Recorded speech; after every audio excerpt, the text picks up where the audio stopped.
तो भाई लोग कैसे हो। आज मैं आप लोग के लिए लेके आया हूँ दोस्ती और दुश्मनी। चलिए कहानी स्टार्ट करते हैं। कुंतन नगर के आसपास दूर दूर तक डाकू संग्राम सिंह का आतंक फैला था। संग्राम सिंह बहुत खूंखार और शक्तिशाली डाकू था। लोग उसका नाम सुनते ही बुरी तरह कांपने लगते थे। लेकिन उस दिन संग्राम सिंह राजा बंशीधर के सैनिक से एक मुठभेड़ में बुरी तरह घायल होकर अपने अड्डे पर लौटा था। सरदार लौट आए। बापू इतनी जल्दी लौट आए, कहीं कोई गड़बड़ तो नहीं हो गई।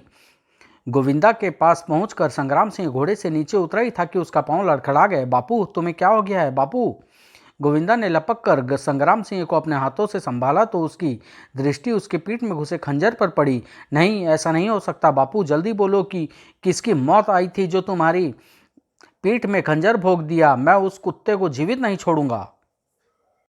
बेटे, राजा बंशीधर के सैनिक ने धोखे से मेरी पीठ में यह खंजर भोंका है। अगर मुझे कुछ हो जाए तो बेटे तुम उससे बदला अवश्य लेना। बापू, मैं राजा बंशीधर से इसका बदला अवश्य लूंगा। मैं उसके राज्य की ईंट से ईंट बजा दूंगा, उसे तबाह कर दूंगा। और उस रात आह गोविंदा गोविंदा मेरे पास आ। बापू बापू क्या बात है। गोविंदा, अब मेरा बचना बहुत मुश्किल है। नहीं बापू, तुम्हें कुछ नहीं होगा। मेरी बात ध्यान से सुनो। एक बात मैं तुमसे बहुत दिनों से कहना चाहता था लेकिन आज तक उसे अपने सीने में छिपाए रखा। गोविंदा, तुम मेरे बेटे नहीं हो। बापू बापू, यह तुम क्या कह रहे हो। नहीं नहीं, तुम झूठ बोल रहे हो। नहीं, मैं सच कह रहा हूँ। उस दिन की बात है, उस शाम तेज आंधी तूफान आ जाने से मैं अपने साथियों से बिछड़ गया था। आंधी तूफान से बचने के लिए मैं बहुत देर तक जंगल में बने एक पुराने मंदिर में छिपा रहा। ओह, इस तूफान से बचने के लिए इस मंदिर में छिपना ठीक रहेगा। कुछ देर में जब आंधी वर्षा बंद हो गई तो मैं उस मंदिर से निकला। मुझे बहुत प्यास लगाई थी। मैं पानी पीने के लिए नदी की ओर बढ़ा। लेकिन अभी मैं नदी के किनारे पर पहुंचा ही था कि किसी बच्चे के रोने की आवाज़ ने मुझे चौंका दिया। मैंने इधर उधर देखा। वहाँ वहाँ तभी मेरी दृष्टि किनारे पर पड़े एक बच्चे पर पड़ी। लेकिन अगले ही क्षण कुछ देखते ही मेरा शरीर भय से कांप उठा। नहीं नहीं, मैं इस बच्चे को मरने नहीं दूंगा। मैं इससे मौत के मुंह से बचा लूंगा। और फिर बिना एक पल की देर किए मैंने उस बच्चे को बचाने के लिए छलांग लगा दी। और मगर के पास पहुंचने से पहले मैं उस बच्चे को उठाकर दूर ले जाने में सफल हुआ।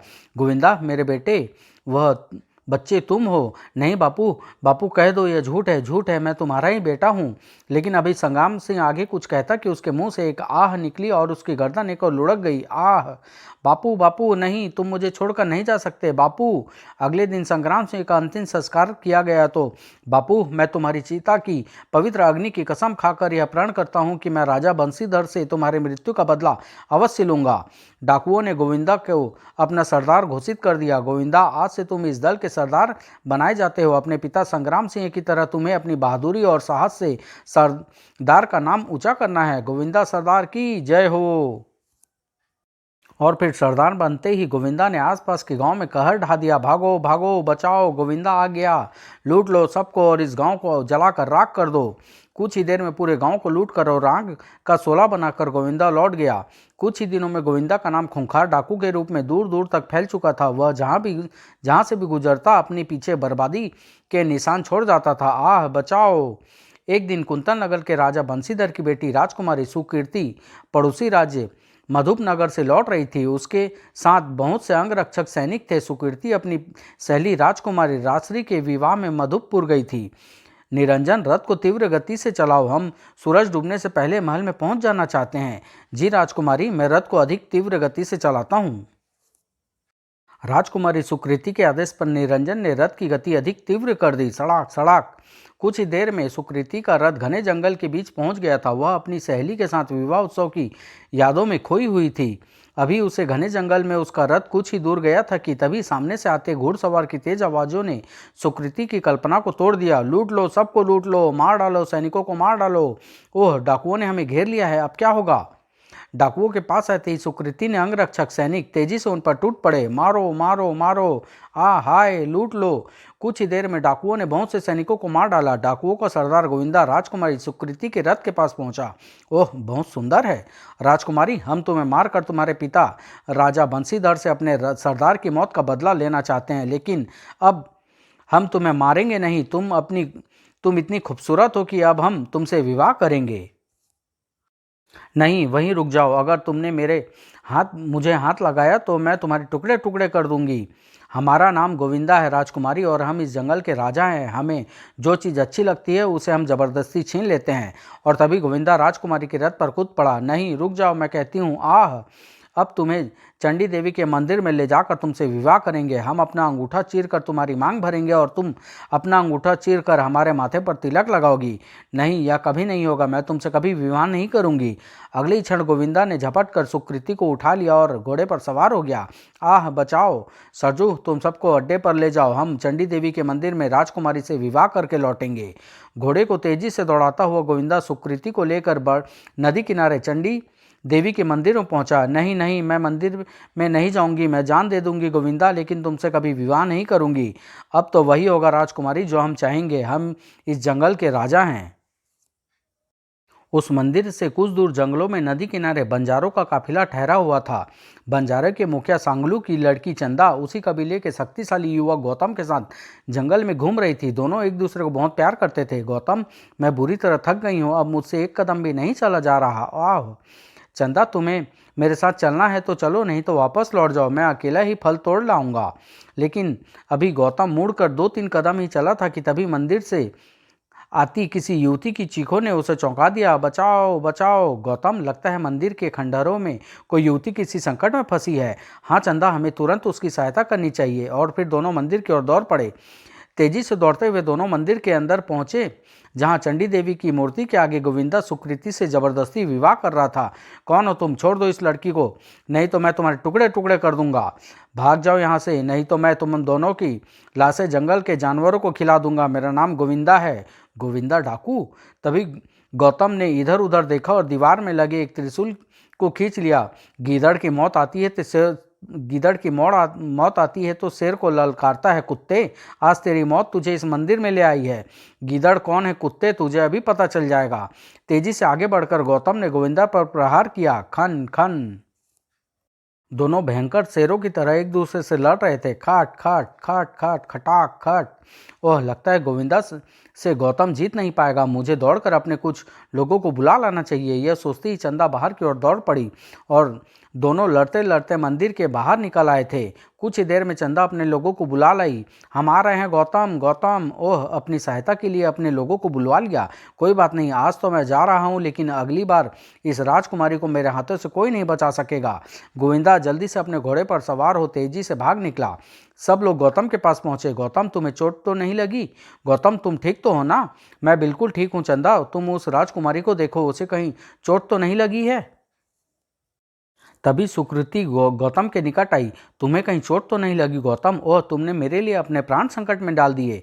राजकुमारी जी, आपको बचाना तो हमारा कर्तव्य था। हम तो आपकी प्रजा हैं। गौतम और चंदा राजकुमारी सुकृति को अपनी मुखिया सांगलू के पास लेकर पहुंचे।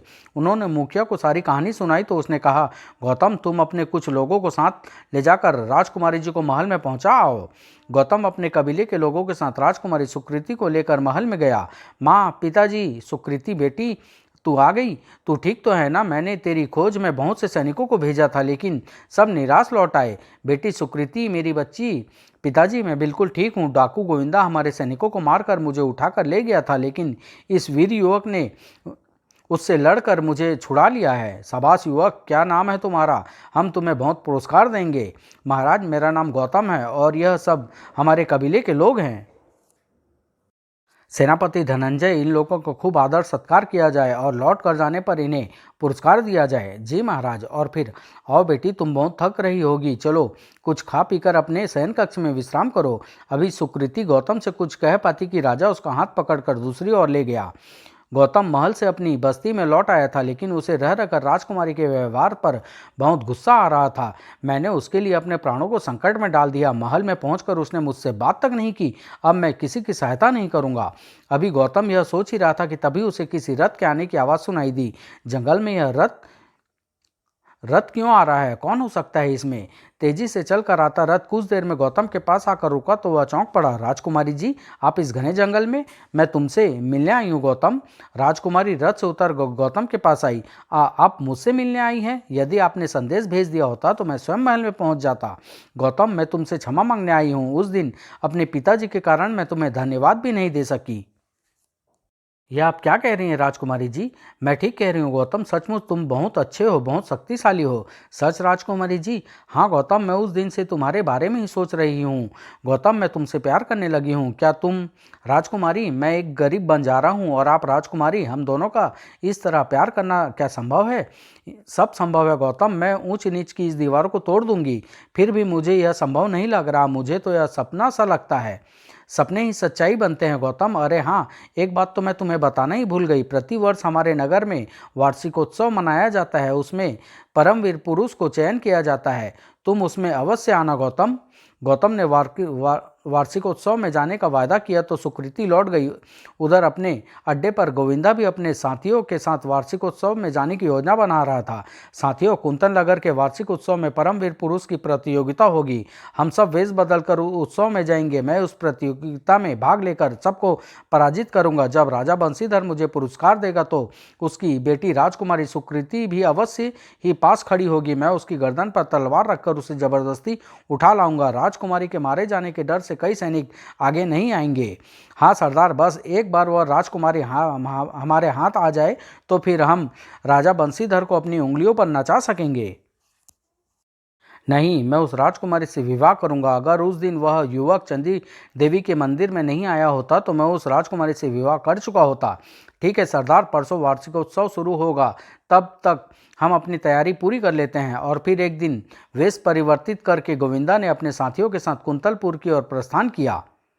निश्चित समय पर कुंतल नगर के वार्षिकोत्सव में के प्रतियोगिता आरंभ हुई, लेकिन राजकुमारी सुकृति की दृष्टि गौतम को देखने के लिए बेचैन थी। ओह, प्रतियोगिता प्रारंभ होने में अब अधिक देर नहीं है, लेकिन गौतम गौतम अभी तक क्यों नहीं आया?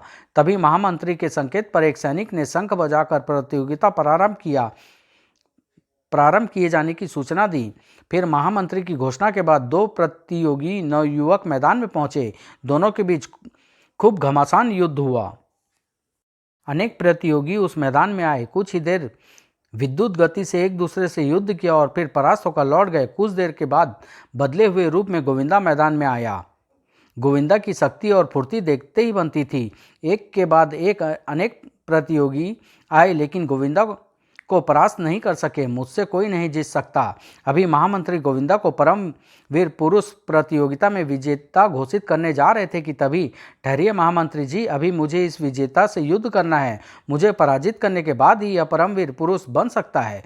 राजकुमारी सुकृति गौतम को देखकर मन ही मन पुलकित हो उठी। ओह गौतम, अवश्य ही गौतम इस युवक को परास्त करेगा। उधर गोविंदा के आश्चर्य की सीमा नहीं थी। ओह, गौतम यहाँ भी पहुँच गया। लोग ठीक ही कहते हैं, जब किसी की मौत आती है तो वह गोविंदा के सामने पहुँच जाती है। गौतम और गोविंदा दो खूंखार शेरों की तरह भिड़ गए। तभी गोविंदा के एक वार से गौतम तिलमिला उठा। आह! लेकिन अगले ही क्षण गौतम विद्युत गति से गोविंदा पर टूट पड़ा। लेकिन गोविंदा भी कम नहीं था। कोई किसी से पराजित होने को तैयार नहीं था। आखिर दोनों बुरी तरह थक कर मैदान में निढाल होकर गिर पड़े। ओह, पता नहीं अब क्या होगा। ओह, मैंने गौतम को किस मुसीबत में फंसा दिया। पास पहुंचकर सेनापति धनंजय ने एक बार गोविंदा को गौर से देखा तो वह चौंक पड़ा। इस युवक को चेहरा डाकू गोविंदा से बहुत कुछ मिलता है, कहीं यह गोविंदा ही तो नहीं है? और यह सोचते हुए सेनापति धनंजय ने नीचे झुककर गोविंदा की दाढ़ी पर हाथ लगाया ही था कि अरे, यह क्या गोविंदा, बंदी बना लो इस डाकू को। गोविंदा को बंदी बनाकर सैनिक बंदीगृह की ओर लेकर चले ही थे कि तभी इधर उधर छिपे सभी डाकुओं ने आक्रमण कर दिया। मारो मारो! पलक झपकते ही डाकुओं ने गोविंदा को सैनिकों से छुड़ा लिया। आह, मैं मरा सरदार! और फिर बिना एक क्षण गंवाए गोविंदा घोड़े पर सवार हो वहां से भाग निकला। पकड़ो, उसका पीछा करो, वह भाग रहा है। महाराज, गोविंदा भाग गया। उस दिन परमवीर पुरुष की प्रतियोगिता पूरी नहीं हुई थी, लेकिन फिर भी गौतम को परमवीर पुरुष का पुरस्कार दिया गया।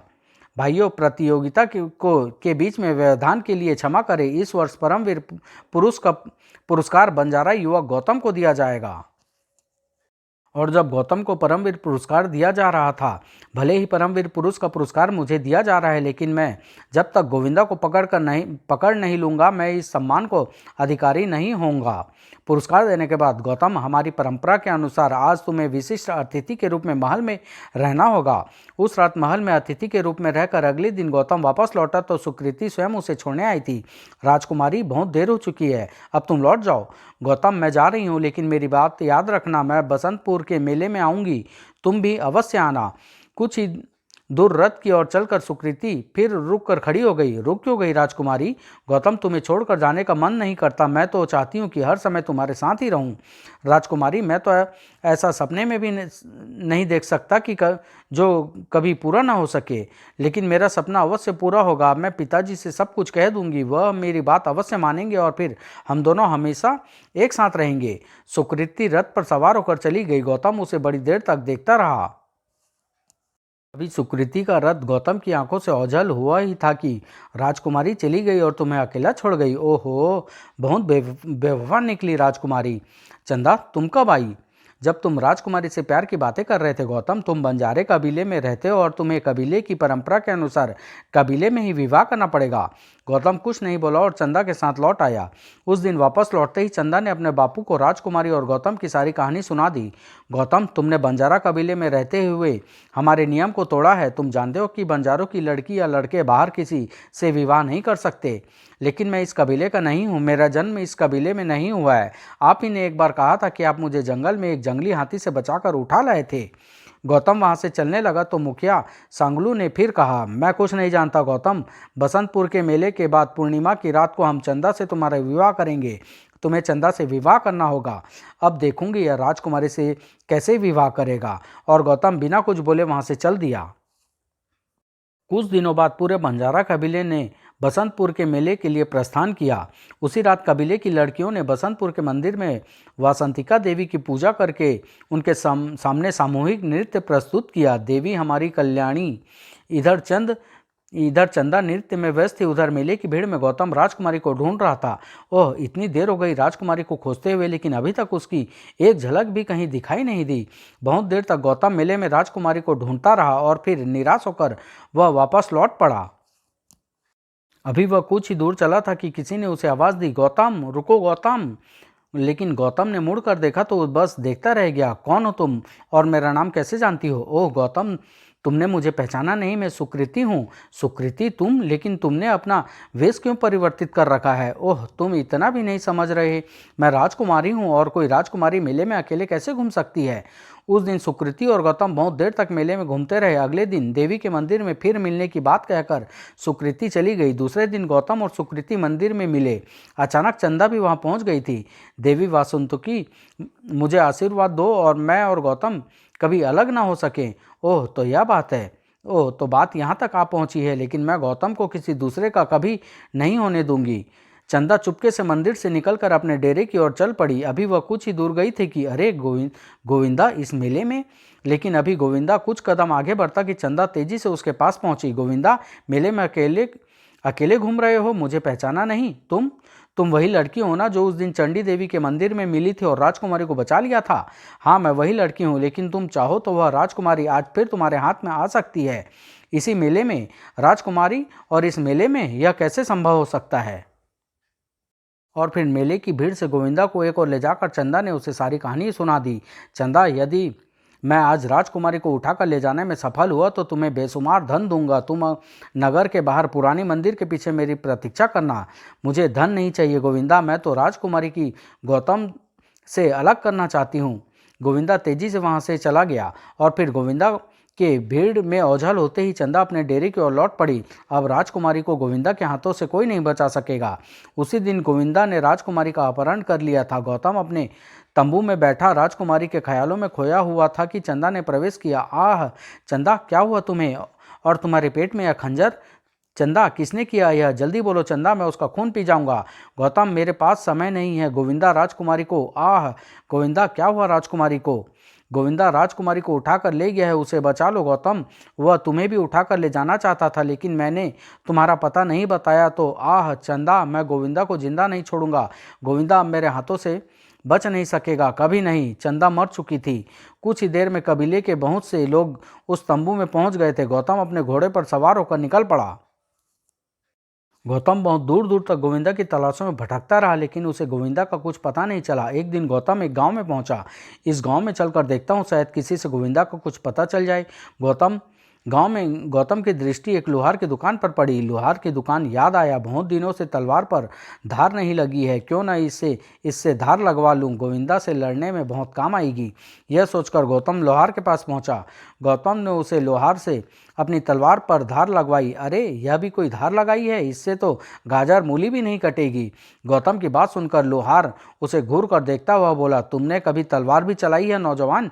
मेरी धार लगी तलवार से तो गोविंदा लोगों के सिर गाजर मूली की तरह काट डालता है। अरे वाह, गांव के छोटे से लोहार और गोविंदा की तलवार पर धार करने की झूठ बोल रहे हो? तुम्हें विश्वास नहीं होता तो गोविंदा से पूछ लो। ओह, फिर तो तुम यह भी अवश्य जानते होगी कि गोविंदा कहाँ रहता है। नहीं नहीं, मैं गोविंदा को नहीं जानता, बिल्कुल नहीं जानता। नहीं, तुम अवश्य जानते हो। अगर तुमने मुझे गोविंदा का पता नहीं बताया तो मैं तुम्हारे सिर धड़ से अलग कर दूंगा। मुझे नहीं मालूम वह कहाँ रहता है। उसका एक आदमी मुझसे हथियार ले जाता है। जब लोहार ने गोविंदा के बारे में कुछ नहीं बतलाया तो गौतम उसे जबरदस्ती उठाकर गांव के बाहर ले गया और उसे एक तालाब के ऊपर पेड़ की शाखा से लटका दिया। जब तक तुम मुझे गोविंदा का पता नहीं बता दोगे, मैं तुम्हें इसी तरह लटकाए रखूंगा। नहीं, मुझे गोविंदा का कुछ पता नहीं है। और फिर रस्सी छोड़कर गौतम ने लोहार को पानी में डुबो दिया। पता नहीं है तो डूब कर मरो, गड़प गड़प।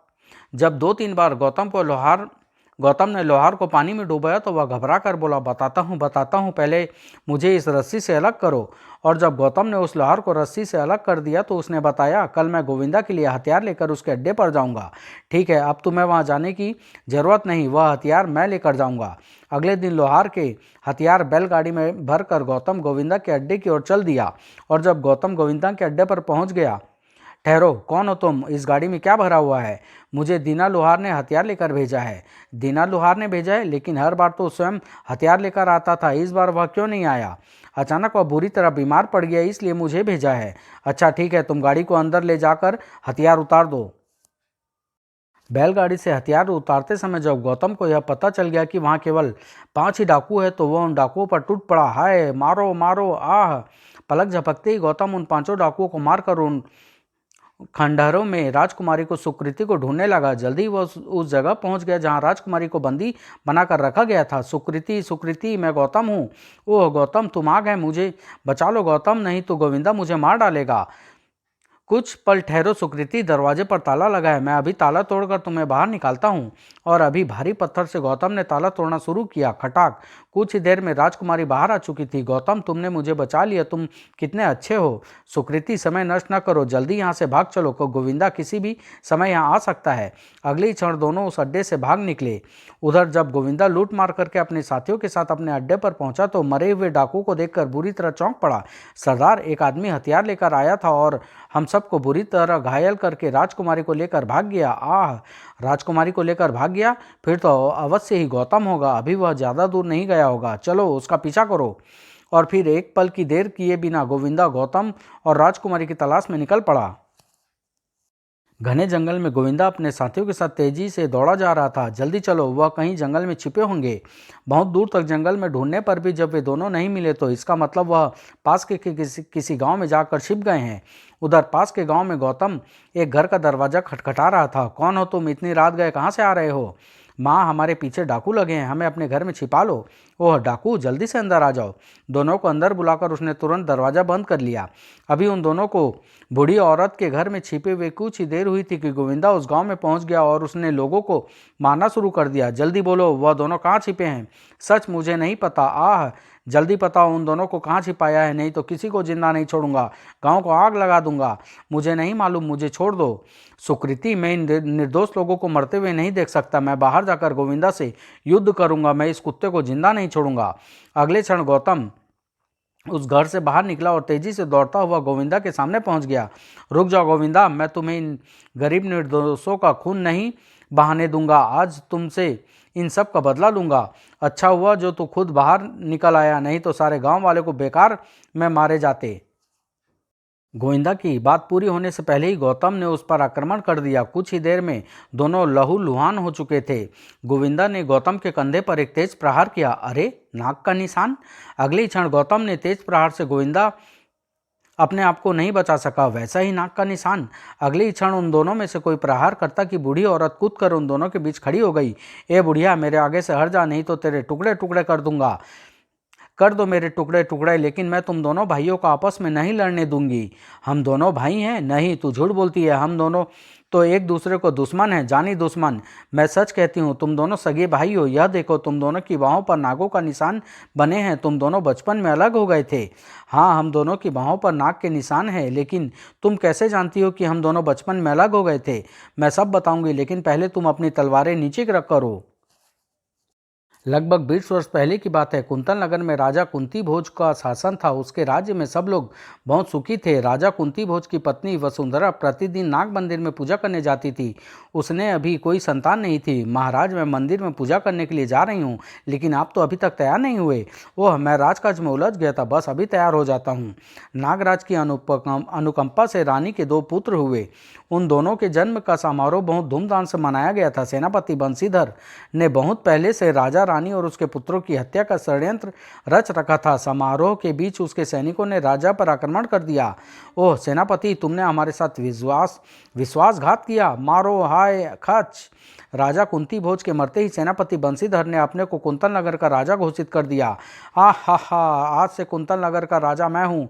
अगर किसी ने मुझे राजा मानने से इनकार किया तो उसे मौत के घाट उतार दिया जाएगा। राजा बंशीधर की जय हो। उधर राजा कुंती भोज की मृत्यु और सेनापति के राजा बनने का समाचार सुनते ही रानी वसुंधरा एक दासी के साथ दोनों बेटों को लेकर भाग निकली, लेकिन जंगल में सैनिकों ने उन्हें घेर लिया। नहीं, मुझे मत मारो, मेरे स्वर्ण आभूषण ले लो, मैं इस बच्चे को लेकर किसी दूसरे राज्य में चली जाऊंगी। लेकिन उन सैनिकों ने रानी वसुंधरा की हत्या कर दी। आह, दासी पहले ही एक राजकुमार को लेकर पास ही झाड़ियों में जा छिपी थी। रानी को मारकर वह सैनिक उस राजकुमार को उठाने लगे तो तभी, अरे यह तो एक राजकुमार है, दूसरा कहाँ है? अरे उसे तो वह दासी लेकर भाग गई है। उस दासी का पीछा करो, अभी वह अधिक दूर नहीं गई होगी। कुछ सैनिक दासी को खोज में चल दिए, लेकिन वहां खड़े सैनिक अभी उस राजकुमार को उठा पाते कि एक जंगली हाथी तेजी से वहां आ निकला। भागो जंगली हाथी, भागो भागो, नहीं तो वह हाथी सबको मार डालेगा। और वह हाथी उस राजकुमार के सूंड में उठा कर ले गया। फिर उस बच्चे को क्या हुआ जिसे हाथी उठा ले गया था, इससे आगे की कहानी मैं जानता हूँ। उस राजकुमार को बंजारों की मुखिया सांगलू ने उस हाथी से बचाया था। वह राजकुमार मैं हूँ। ओह, गौतम राजकुमार है। अच्छा, एक राजकुमार गौतम है, तो उस राजकुमार का क्या हुआ जिसे वह दासी लेकर भागी थी?